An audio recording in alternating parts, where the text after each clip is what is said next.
पिंपळगाव गणेश प्रवेशोत्सवाच्या दिवशी माननीय गटविकास अधिकारी राजेशजी कदम साहेब यांच्यासमोर विद्यार्थ्यांनी घेतली 2 तास मोबाईलची उपवासाची शपथ। दिनांक 16 जून पासून पिंपळगाव वाखारी तालुका देवळा येथे जिल्हा परिषदेचे मुख्याध्यापक चंद्रकांत महाजन यांच्या आवाहनानुसार गावातील सर्व विद्यार्थ्यांनी, पालकांनी, ज्येष्ठ नागरिकांनी व पोलीस पाटील, सरपंच, उपसरपंच व सर्व सन्माननीय ग्रामपंचायत सदस्य यांनी 2 तास मोबाईल आणि टीव्हीचा उपवास सायंकाळी 7 ते 9 या वेळेत करण्याचं ठरलं। त्यामुळे प्रत्येक घरामध्ये मोबाईल ॲड टीव्ही 2 तास बंद राहील असं आवाहन उपसरपंच नदीश थोरात पाटील, पोलीस पाटील योगेश वाघ तसेच ग्रामपंचायत सदस्य दत्ता परदेशी यांनी केलं। यावेळी जनता विद्यालय व ज्युनियर कॉलेजचे प्राचार्य व त्यांचे शिक्षक वृंद तसेच जिल्हा परिषद प्राथमिक शाळेचा संपूर्ण शिक्षक वृंद आणि गावातील प्रतिष्ठित ज्येष्ठ नागरिक हजर होते। याचबरोबर प्लास्टिकचा वापर कमी होणे, पर्यावरण जागृतीसाठी 5 वृक्ष लावणे, आई वडिलांसोबत, आजी आजोबांसोबत संवाद वाढवणे या बाबतीतील शपथ घेण्यात आली आहे। देवळा तालुका प्रतिनिधी आदिनाथ ठाकूर, दहिवड। मी भारत मातेला स्मरून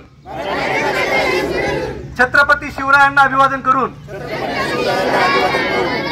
भारतासाठी ज्यांनी सर्वस्व अर्पण केले त्या नेत्यांना स्मरून, शहीदांना स्मरून असं वचन देतो की त्याचप्रमाणे माझी मातृभूमी पिंपळगावला स्मरून असे वचन देतो की आजपासून मोबाईलचा किमान 2 तासाचा उपवास धरेन।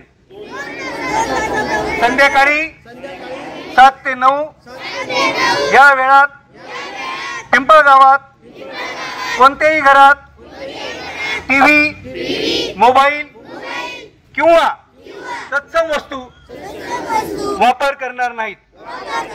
आम्ही प्लास्टिकचा वापर खूप कमी करू। त्याचप्रमाणे पहिलीपासून पुढील शिक्षणापर्यंत पाटी आणि पेन वापरू, जेणेकरून आम्ही पर्यावरणाला मदत करू। आम्ही आमच्या गावाच्या परिसरात आणि गावात किमान 5 झाडं लावू आणि जगू। त्याचबरोबर आई वडिलांची सेवा करू, आई वडिलांना नमस्कार करू आणि गुरुजनांना वंदन करून रोज किमान 2 तास मी नियमित नवनवीन गोष्टींचा अभ्यास करून